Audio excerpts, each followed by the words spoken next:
નમસ્તે વિદ્યાર્થી મિત્રો. એસપી વિષયમાં આપણે ભાગ 1 પાઠ 3 આંતરવિભાગીય અને કર્મચારી વિષયક પત્રવ્યવહાર એના વિશે આપણે માહિતી મેળવી હતી.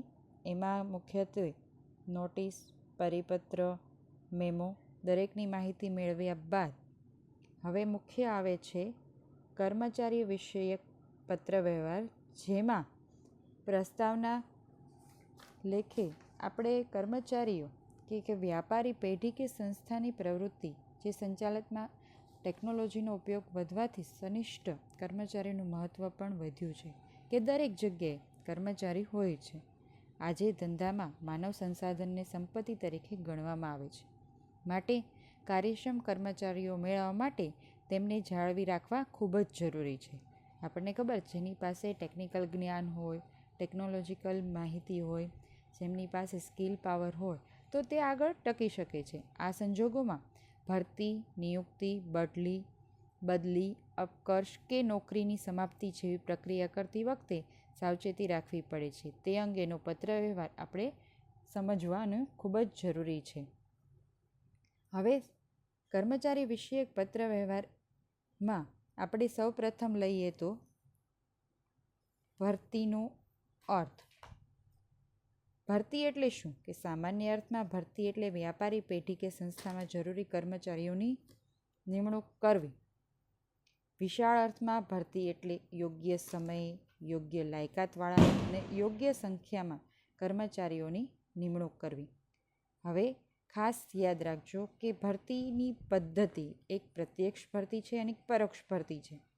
સંસ્થાના વર્તમાન કે ભૂતકાળના કર્મચારીઓમાંથી કે તૈયાર કરેલ પ્રતીક્ષા યાદીમાંથી ભરતીની પ્રત્યક્ષ ભરતી કહી શકાય. પરોક્ષ એટલે કે જાહેરાતના માધ્યમથી જે ભરતી કરવામાં આવે છે તેને પરોક્ષ ભરતી તરીકે ઓળખવામાં આવે છે.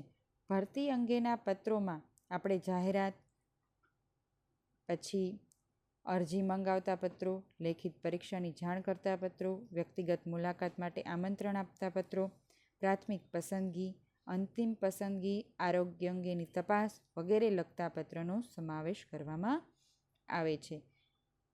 બીજો ખાસ મહત્વનો મુદ્દો જોઈએ તો એમાં છે નિયુક્તિ.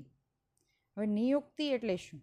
કે કર્મચારીની નોકરી માટે પસંદગી કર્યા પછી તેને જે કાર્ય માટે પસંદ કરવામાં આવ્યો છે તે અનુસાર જ એના હોદ્દો પર તેની નિયુક્તિ અને નિમણૂક કરવામાં આવે.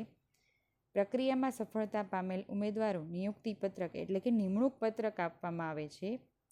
ખાસ આપણને ખબર છે કે જે ડિગ્રી હોય એના બેઝ ઉપર એમની નિયુક્તિ કરવામાં આવે છે. હવે નિયુક્તિમાં જે પત્ર લખવામાં આવે છે એની પત્રમાં સમાવતી વિગતો આપણે જોઈએ તો નિયુક્તિના પત્રની શરૂઆત અભિનંદન આપતા શબ્દોથી થાય છે કે તમને આ જોબ મળી છે એટલે તમને અભિનંદન પાઠવીએ છીએ. નિયુક્તિ કયા હોદ્દા માટે કરવામાં આવી છે તેનો ઉલ્લેખ પત્રમાં કરવામાં આવે છે. નિયુક્તિ અજમાયશ અથવા હંગામી અથવા તો કાયમી ધોરણે પણ થાય છે. કોકને અજમાયશ માટે 3 મહિનાની નોકરી રાખેલા હોય, કોકને હંગામી ધોરણે એટલે કોન્ટ્રાક્ટ બેઝ ઉપર, અને કોઈકને કાયમી ધોરણે. તો આવી રીતે પણ નિયુક્તિ જોવામાં આવે છે. જો નિયુક્તિ અજમાયશ ધોરણે હોય તો અજમાયશનો સમયગાળો પત્રમાં જણાવેલો હોય. જો કાયમી ધોરણે હોય તો મળવાપાત્ર પગાર, ભથ્થા, ઇજાફા માહિતી પણ પત્રમાં આપવામાં આવે છે કે વધારાના કયા ભથ્થા મળશે, દરેકની વિગત તેમાં દર્શાવવામાં આવે છે. ઉમેદવારોને સ્વીકૃતિ પત્ર મોકલી આપવાનું જણાવવામાં આવે છે. જો કર્મચારી અન્ય જગ્યાએ નોકરી કરતો હોય તો ત્યાંનું NOC નો ઓબ્જેક્શન સર્ટિફિકેટ તેમજ એનું રિલીવિંગ સર્ટિફિકેટ મેળવી લેવામાં આવે છે. નોકરી પર કેટલા દિવસમાં હાજર થવું છે તેની જાણ આ પત્રમાં કરવામાં આવે છે. નિયુક્તિના પત્રના અંતમાં શુભેચ્છા. શરૂઆતમાં શું હતું? અભિનંદન, અને અંતમાં શુભેચ્છા દર્શાવવામાં આવે છે. હવે મુખ્ય મુદ્દો આપણે જોઈએ તો બઢતીનો અર્થ. કર્મચારીને તેના વર્તમાન હોદ્દા પરથી લાભદાયક હોદ્દા પર મૂકવામાં આવે તેવા ફેરફારને બઢતી કે પદોન્નતિ તરીકે ઓળખવામાં આવે છે. બઢતીના બીજે પદોન્નતિ નામે ઓળખવામાં આવે છે. બઢતીના કારણો. નોકરીના નક્કી કરેલા વર્ષો પૂરા કરે ત્યારે પછી વધારાની શૈક્ષણિક કે ટેકનિકલ લાયકાત મેળવીએ ત્યારે, કોઈ વિશિષ્ટ પ્રકારની સિદ્ધિ મેળવે ત્યારે, વિશેષ આવડત કે કૌશલ્યને ધ્યાનમાં રાખીને, સંસ્થાની જરૂરિયાતોને પણ ધ્યાનમાં રાખીને. આ છે બઢતીના કારણો. હવે એની પછી મુખ્ય મુદ્દો જોઈએ તો બદલી. આપણને ખબર છે કે જ્યારે કર્મચારીને તેની જવાબદારી, ફરજ, હોદ્દો, વળતર અને જરૂરી કુશળતામાં કોઈ મહત્ત્વના ફેરફાર વગર એક જગ્યાએથી બીજી જગ્યાએ મૂકવામાં આવે છે તેને બદલી કહેવામાં આવે છે. જેમાં કોઈકને એક ગામથી બીજા ગામ પણ મૂકવામાં આવે છે. પછી છે બદલીના હેતુઓ. કર્મચારીની અછત હોય ત્યારે એક સ્થળેથી બીજે જ્યાં અછતની જગ્યા હોય ત્યાં વ્યક્તિને મોકલે છે. પછી કાર્યભાર સંભાળવામાં અયોગ્ય હોય, આ નેગેટિવ કારણ છે. કર્મચારી વધારાની શૈક્ષણિક લાયકાત મેળવે ત્યારે, કર્મચારીના કૌશલ્યમાં નોંધપાત્ર વધારો કે ઘટાડો થયો હોય તો ત્યારે આવી રીતે બદલી કરવામાં આવે છે. કર્મચારી નાણાકીય વ્યવહારમાં ગેરરીતિ આચરે તો એની શિસ્તતા નથી જળવાતી. એવું ખરાબ કાર્ય કરે એટલે કે ગેરરીતિને કારણે પણ એમને અન્ય સ્થળે ટ્રાન્સફર કરવામાં આવે છે. કર્મચારી ગેરશિસ્ત અને બેદરકારી દર્શાવે ત્યારે, આકસ્મિક કારણો કે કર્મચારીની શારીરિક સ્થિતિમાં ફેરફાર થયો હોય ત્યારે, સંભવિત સંઘર્ષ ટાળવા માટે કર્મચારીને દરેક વિભાગથી માહિતગાર કરવા માટે પણ બદલી કરવામાં આવે છે. હવે મુખ્ય પછીનો પોઈન્ટ જોઈએ તો અપકર્ષનો અર્થ.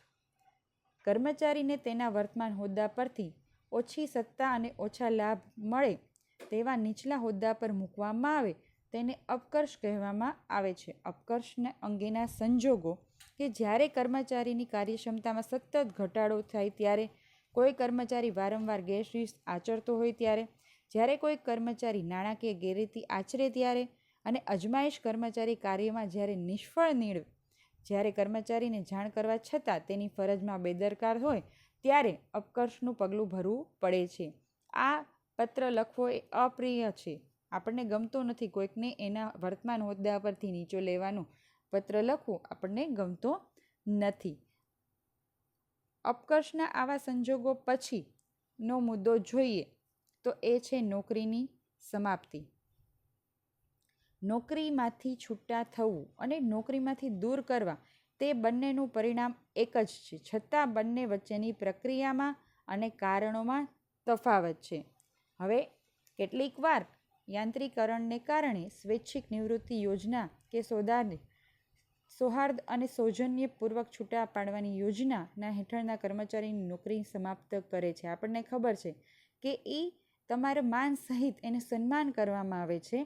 જ્યારે નોકરી સમાપ્તિના પત્રવ્યવહારમાં નિયુક્તિની વયમર્યાદા પૂરી થવાથી, વયમર્યાદાના કારણે, અદાલતી ચુકાદાના કારણે, શારીરિક અક્ષમતાને કારણે, સરકારી કાયદાના ફેરફારને કારણે, સંસ્થાની નીતિ, કાર્યપ્રણાલીના બદલતા કે રાજીનામા સંદર્ભમાં લખાતા પત્રવ્યવહારમાં આ નોકરીની સમાપ્તિનો પત્રવ્યવહાર થાય છે. એની પછી છે રાજીનામા અંગેના પત્રો. કર્મચારી રાજી ખુશીથી પોતે પોતાના અંગત કારણોસર જ્યારે નોકરીમાંથી છૂટા કરવા નિવેદન કરે એટલે રાજીનામું, કે પોતે પોતાની ઈચ્છાથી રાજી ખુશીથી નિવૃત્તિની વેળા અને નિવૃત્તિના સમય પહેલાં જ્યારે રાજીનામું મૂકે છે તે અન્ય સારી તક મળતા, સ્થળ પરિવર્તન થતાં કે બદલી કે અપકર્ષ અપાતા કર્મચારી રાજીનામું આપે છે. આ અંગેના પત્રનો સમાવેશ રાજીનામા અંગેના પત્રોમાં થાય છે. ખાસ આપણે જે મુદ્દા જોયા એમાં મુખ્યત્વે આંતરિક વિભાગીય પત્રવ્યવહારમાં નોટિસ, પરિપત્ર, મેમો એની વિશે માહિતી મેળવી. પછી છે કર્મચારી વિષયક પત્રવ્યવહારમાં ભરતી, બઢતી, બદલી, નિયુક્તિ, અપકર્ષ, નોકરીની સમાપ્તિ અને રાજીનામા અંગેના પત્રો. હવે આ દરેકના પત્રવ્યવહાર આપણે માહિતગાર કરીએ તો એ દરેકના મેમોનું પણ મોસ્ટ આઈએમપી પત્રમાં પૂછાય છે.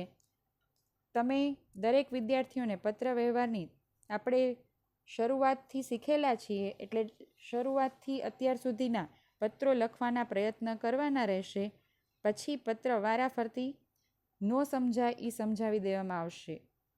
ખાસ દરેક વિદ્યાર્થી ધ્યાન રાખજો કે સમયનો સદુપયોગ કરી અને પત્ર વ્યવહારની શરૂઆત કરી દેજો. અસ્તુ.